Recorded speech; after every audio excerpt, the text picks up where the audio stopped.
പന്നിയൂരൊന്ന് കരിമുണ്ടേൻ്റെ വള്ളിത്തളി നമ്മളെ നേസറിയിൽ നിന്ന് നമ്മൾ ഏലാക്കി എടുക്കുന്നതാണ്. അപ്പോൾ നിങ്ങളെന്ത് ചെയ്യുക, ഇതാ ഇങ്ങനെ കുറച്ച് മണ്ണ് പാക്കറ്റിലെടുത്തതിൻ്റെ ശേഷം നമ്മൾ ഇതാ ഇങ്ങനെ 2 തുള അതിൻ്റെ ഉള്ളിൽ തുളച്ചതിൻ്റെ ശേഷം ആട്ടും ജൈവവളം ഇതാ കുറച്ച് ഒരു ബാരൽ വാരി ഇടുക.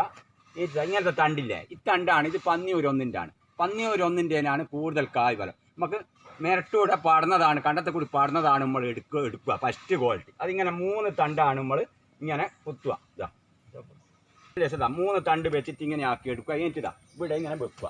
അപ്പോൾ നിങ്ങൾ ഏത് നേഴ്സറിയിൽ നിന്ന് എല്ലാ നേഴ്സറികളിലും ഉണ്ടാകും പന്നിയൂരൊന്ന്. അതുപോലെ കരിമുണ്ട നമുക്ക് കൃഷി ചെയ്യാൻ നല്ലതാണ്. അപ്പോൾ നിങ്ങൾ നല്ലോണം കൃഷി ചെയ്യുക. 10 സെൻറ്റിൽ നമുക്ക് 10-50 വള്ളി ഉണ്ടാക്കാം, വലിയ വള്ളി. അപ്പോൾ അപ്പോൾ ഇത് കരിമുണ്ടല്ലാണ്, കരിമുണ്ടൻ്റെ തണ്ടാണ്. ഇങ്ങനത്തെ കണ്ടത്തെ കൂടി പാടുന്നതാണിത്. അപ്പം നമ്മളിന്ന് നേഴ്സറി തന്നെയാണ് ഉള്ളത്. അപ്പം നേഴ്സറിയിൽ പണിയാണ് ഇന്ന്, നേഴ്സറി ഫുള്ളായിട്ട് പണി തന്നെയാണ് നമുക്ക്. അപ്പോൾ നിങ്ങൾ കൃഷി ചെയ്യുക, എല്ലാവരും നല്ലോണം കവറിലാക്കുന്നതാണ്.